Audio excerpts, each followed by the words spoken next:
So, whoops, Sorry. no, that's okay. So today we're going to just explore. I'm just going to give you a brief definition of what Feng Shui actually is. I'm going to talk to you about the credits and debits in Feng Shui specifically, those things that really kind of create negative energy. And then the credits, the things that we can do to cancel those out and turn that negative energy into a more positive energy to influence your life in a positive way.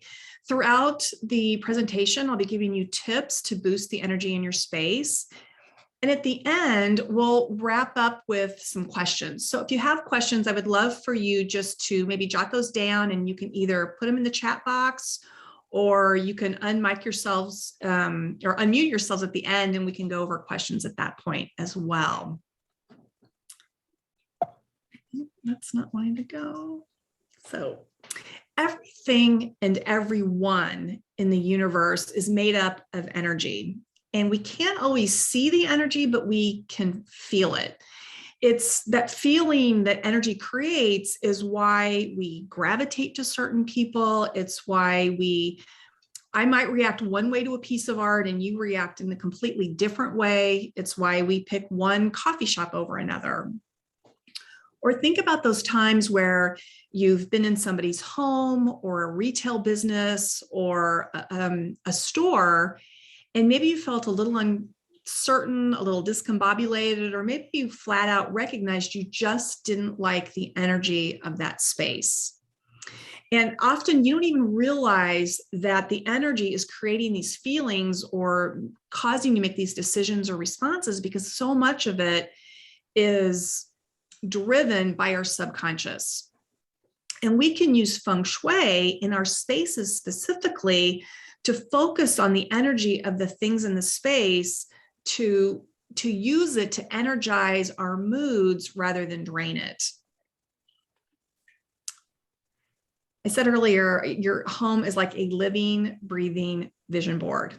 Everything in it gives you energy. It either gives you positive energy or negative energy, depending on what it is, who gave it to you, when you bought it, what condition it's in. And so I would love you all to test this out after this call. Pick a room. My preference would be you picked your bedroom, because that is the most important room in your space in terms of how it affects you and your psyche. And I want you just to analyze how you feel while you're in that space. Just sit down, take a moment, and look around and ask yourself, one, am I comfortable in the space? Looking around at everything, do I like what I see? Does it rise, does it raise my energy, or does it drain my energy? And then just specifically, look at the artwork on the walls, and maybe some of the things on the tops of your dresser, and just ask yourself, do I even like those different items? The reason this is important is because the energy of our space heavily, heavily influences our own personal energy. And the reason that's important is because however it's affecting our energy affects how we feel. It affects our mood, our attitude, our psyche, our peace of mind, and not just you, but everybody that comes into your space. It affects all of us.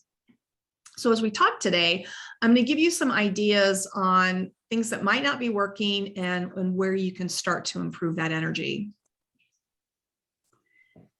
So I have been a student of Feng Shui for over 20 years, and I've been offering it professionally for almost 10. And let me just tell you guys, I've heard everything. So I thought, let's just clear up some of the myths and misconceptions.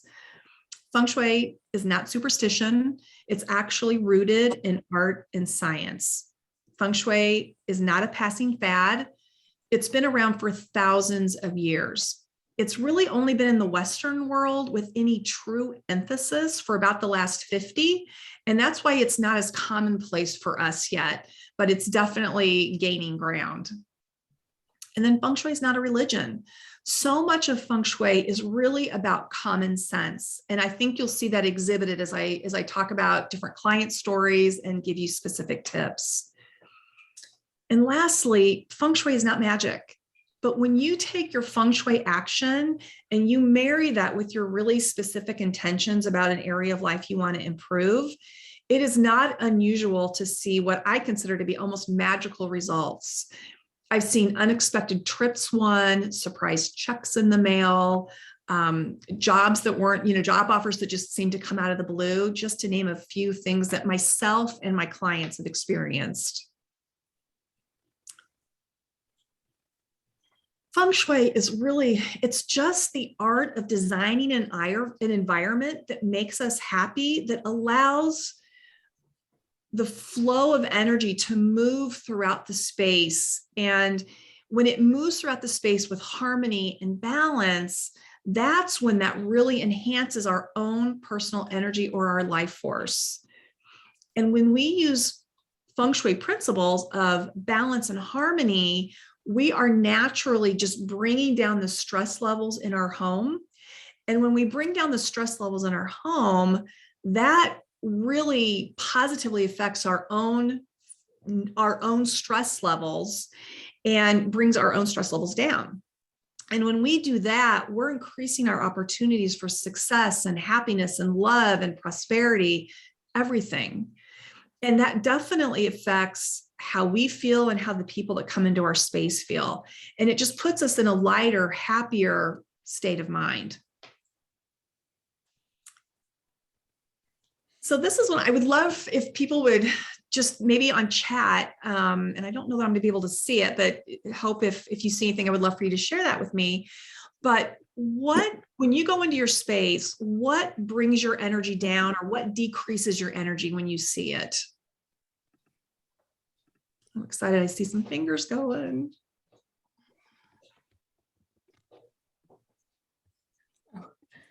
So Rebecca and I both responded at the same time and said clutter. Yeah, clutter is a big one. Anybody else?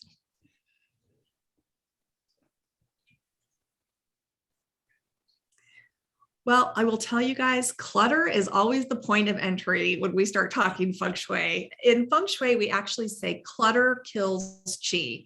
And qi is just Feng Shui speak for energy. And I gotta tell you guys, it just kills it dead. Nothing kills energy faster than chronic clutter. Over time, chronic clutter can either cause or exasperate anger, anxiety, depression. Chronic clutter kills our creativity, our ability to focus, and really even decision making. Dirt and dust are really just another form of clutter. And let me tell you something, it's sneaky. Sometimes, when we think of clutter, sometimes we think of, a room that's become a dumping ground, and absolutely that's clutter, but clutter can also be the stack of books on your nightstand that's been sitting there for like 2 years, and now it's starting to grow dust. And not only do you have the clutter, but your subconscious is feeling really guilty. So every time you go to bed, you're taking that guilty, cluttery image to bed, and that can actually affect your sleep. Dirt can be, or think about, those vents up here or the ceiling fans that we haven't cleaned in a really long time, and they're kind of fuzzy and they become Fuzzy the Bear. And maybe that's all you have, but you may not be consciously seeing it, but your subconscious is, and it definitely serves as an energy drain. Old paper, unused items quite frequently represent things from our past. And when we're surrounded by things from our past that are no longer wanted, relevant, or needed, we tend to be stuck in the past and unable to move forward. And I think about this one a lot when people give us presents that have a lot of guilt attached. And I always think about my sister, who her aunt-in-law gave her a vase. She hates the vase. She doesn't really like her aunt-in-law, but there was so much guilt surrounding this that this vase has been in a prominent place in her home for 20 years. And you got to believe every time she passes that vase, her subconscious is just like mad, and it's not her living her life. So one of the best things you can do is say no thank you to those guilt gifts. And please, please don't be one of those people that's giving the guilt gift, because all of these things together come back to really heavy thoughts. They're emotionally draining. They make us feel stuck and stagnant. So these are some of the debits, and just a few of the debits that can really contribute to a lower energy field, a deficit almost. So let's talk about ways to improve those. Well, declutter, clean, and organize. I call that the trifecta of getting started on your Feng Shui journey. Sometimes just by doing those three things, you are going to, as my girlfriend says, move the molecules and raise the vibration of your space. And if there's areas of your life that feel like they're off track, sometimes those simple things can help right the train and make things work in a much more happier and better way. But surrounding yourself with things that are important to you, things that represent beauty, things that you love, those things that we love, we tend to be really precious about, and we might keep them packed away. Bring them out, enjoy them now, just enjoy them. It just makes us feel so much lighter and happier, and just it increases everything. And then make sure that the artwork on your walls represents the things that you want in life and not the things that you don't want in life. And was that Lisa that was talking about the artwork? I'm not sure, but I want to give you a client example of a couple of them where this is so important. So prior to any consultation, I do two things with the client. First of all, we have a conversation and we talk about the things in their life that aren't working. And we come up with our Feng Shui to-do list, the areas of either their life or their home that we're gonna focus on first. The second thing I have them do is I have them send me a floor plan. Quite often, I can look at the floor plan and I can see why maybe they're struggling with relationships with their family. I can see why they're struggling with a job or finances or love, just by the design details or the way the house is set up. So in this particular situation, I've had the conversation with my client, and one of the things that she kept saying to me, I live in a dysfunctional home. I live in a dysfunctional home. And I asked her, well, what do you mean by that? And she said, well, I don't know what it is. Every time people walk in the house, it's like they turn into knuckleheads. They just start fighting. They're mean to each other. They're not getting along, but over goofy little things, it just doesn't make sense. Okay, so I'm looking at her floor plan. I don't see any design details that would contribute to a dysfunctional home. So I know that I'm going to be looking for something maybe in the artwork or the clutter that could be contributing to this. So she opens the door, she welcomes me in, and you guys, I just laughed because right in front of me, I see the words spelled out home, HOME in tiles. But the H has fallen down and she's put it back up, and this is now what it looks like on the wall. The H is over the E. The whole thing is very dirty. It's got cobwebs on it. It's been this way for years. What do you see? Literally. A dysfunctional home. Exactly. And remember I talked about your space being like a vision board? People are walking in the door and they're not even seeing this anymore. It's been up there for so long, but your subconscious is, and the subconscious is going, dysfunctional home, I can make that happen. And all of a sudden, everybody just turns into these, like I said, knuckleheads. So this is a vision board in action. I have so many of these examples, it's crazy. The next one I want to share with you is a client who, when I talked to her on the phone, she just kept saying, my life is going down the drain. My life is going down the drain. Actually, that's not the verbiage she used, but that's what we'll use for this call. And again, I'm looking at the floor plan. I'm not seeing anything to contribute to that. But when I walk up to the front door, I look down and it was like, oh my gosh, Instead of a welcome mat that says welcome, this is what I saw. It's a replica of a sewer cover. Can you think of a bigger drain than in the middle of the street with the sewer cover? And the thing is, the front door, just like our mouths nourish our bodies, the front door and all the doors in our homes nourish our spaces. And so right at that front door where energy comes in was this sewer cover. I don't even know what to say. But I will tell you, there was a big dumpster in the driveway. Before I even walked in the door, she picked it up and she threw it like a Frisbee and got rid of that. Both of these situations, it didn't happen right away, but over time, both situations improved dramatically just by removing these symbols that were literally causing and had manifested into negative energy in these homes. So where do you start? Well, it's not going to be a surprise. Declutter, clean, and organize. That's like the entry point into Feng Shui. Ask yourself, are these items wanted, relevant, or needed? And again, sometimes this is all you need. But then to take it a step further, if you really want to amp up your energy in the space, add life and vitality. And in this instance, we're going to talk specifically about nature. There are so many studies supporting bringing nature into your space.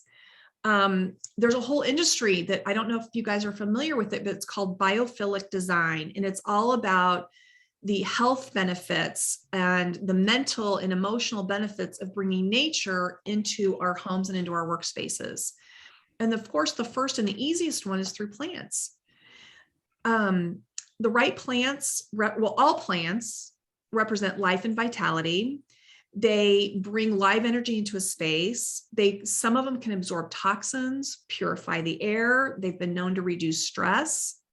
Symbolically, in Feng Shui, they represent prosperity and abundance. Other ways you can bring nature in are through imagery, artwork, photographs of landscapes, mountains, beaches, whatever, lakes, whatever your nature of choice is. This is a wonderful way to bring nature in. Nature-inspired patterns, fabrics, wallpaper, patterns on the pillows, any of these things you'd be amazed at how you can just surround yourself with nature in so many subtle ways. And one way to do it through listening is through a table fountain. In Feng Shui, water represents the flow of abundance and prosperity, and it can uplift your mood and diffuse any negative flow or negative energy. So these are just some really simple ways that you can add life and vitality to a space.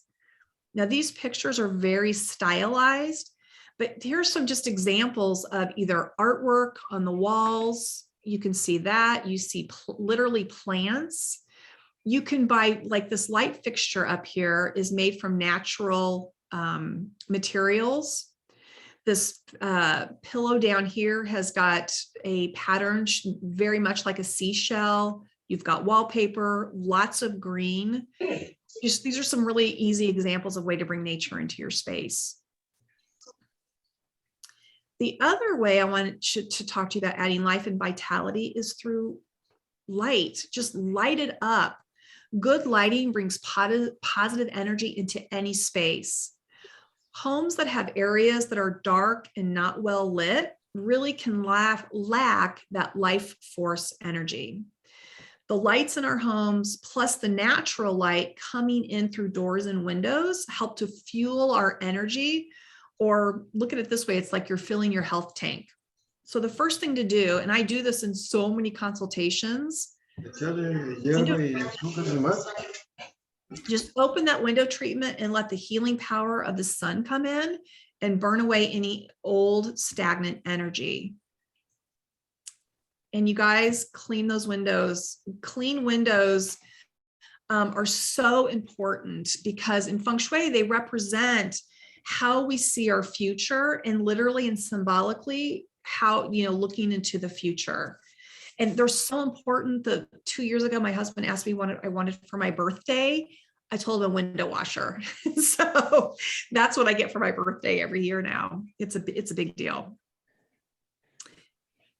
Are your windows blocked? Whether it's big furniture inside or landscaping on the outside, if that's blocking your windows, make a point of moving the furniture and trimming the landscaping. And then just do an audit of your lamps or your light fixtures. Do you need to add more? Or if you have, there's so much about Feng Shui that's literal and symbolic. And I've given you some symbolic examples. A literal one is if you have burnt out light bulbs throughout your space, you might be burned out in any number of areas of your life. So replace those burned out bulbs quickly. If necessary, increase the bulb wattage. And sometimes the light shades are just so thick and heavy, just replacing a lampshade could make all the difference in the world. Light it up. So this is your Feng Shui starting point. Declutter, clean, organize, add life, and light it up.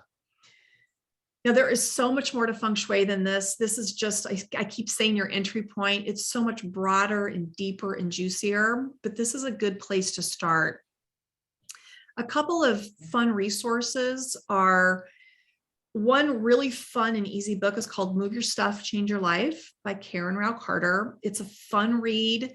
It goes a lot deeper into the elements of Feng Shui. I liked it so much. I studied with her, and that's who I got my original certification with. There's also an online digital program that I really like by a local health and wellness leader, Dr. Michelle Robyn, called 21 Days to Free Your Space.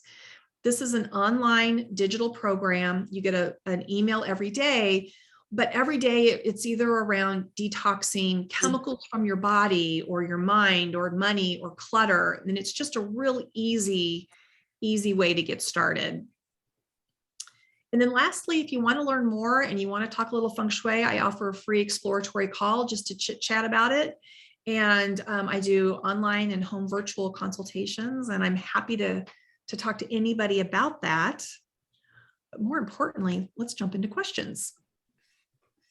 Thank you so much, Robyn. I know for a lot of us, that was the first time we're sort of diving into this new topic. So thank you for breaking it down and making it so accessible. I haven't seen any questions come in through the chat, but I have one that I was curious about. And Robyn, I know you had the chance to connect with a member of our community, so you've learned a little bit about FOP. And we've talked, so I know you're aware that sometimes there are larger, bulkier pieces of equipment, whether it's a specialized bed or a wheelchair or another large piece of, machinery. What advice do you have for people who maybe see those larger objects as like a reminder of some of the more challenging aspects of their life that they can't necessarily get rid of?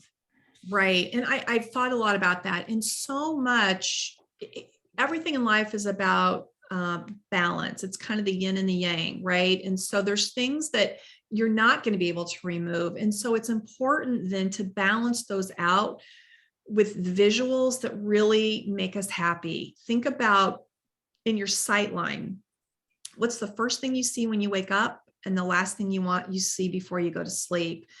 If it's possible, maybe to move a piece of equipment and replace it with, just shift it and replace it with a beautiful piece of art or a piece, definitely not landscaping, but a landscape of just something of nature. I think that's the biggest thing, is thinking about what's in somebody's sight line, and doing whatever we can to keep the clutter to a minimum. I can imagine it's probably a challenge.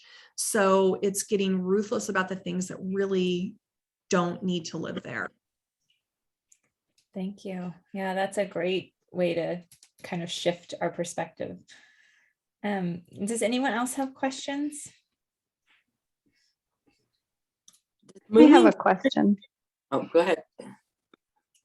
I was just curious if you would talk a little bit. I'm sure this maybe gets way deeper than we can go, but like, I'm curious about the directions, like north, south, east, and west. And if you just have like a couple little tips about like which way something should face, or, just kind of the most important high level stuff. Absolutely. Well, no, and yes. So there's several different, not several, there's a couple of different disciplines of Feng Shui. There's what you just described, which is directional or compass. And the Feng Shui that I follow is really called BTB, and it's all about the positioning of the front door. So we lay Feng Shui out based on the front door. You can kind of see, this is what, and I'm happy to share this with anybody, but this is like the energy map or the Feng Shui map that we use to lay over a house or a room. And I think the most important thing, and this is really good for everybody. One of the most important things there, the door is, as I said, it's the portal into your space. And it's important, if when possible, that people who, when you're sleeping, that you're not really laying either in front of the door or perpendicular to the door, because that's a lot of energy that's coming in, and over time that can make disease or illness or health a real challenge, and it definitely affects our sleep. So getting that bed, I think, out of the path of the doorway is vitally important. Sorry, I couldn't talk about the directions. I haven't studied it. That's all fine. That was really interesting. Thank you.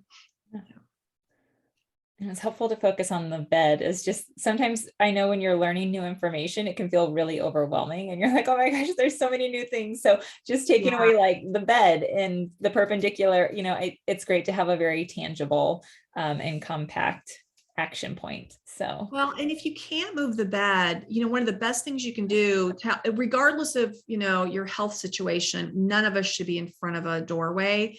But if your bed is in front of a bathroom door, make sure at night, if you can close that door, that's very unstable energy coming out of the bathrooms. So like I sleep next to a door, but I shut that every single night to keep that, keep that energy in the bathroom and mine in the bedroom. Well, I know that Robyn has shared her contact information, and I will be able to, if you couldn't take down that information, I'll be able to share those slides or that contact information with all of you afterwards.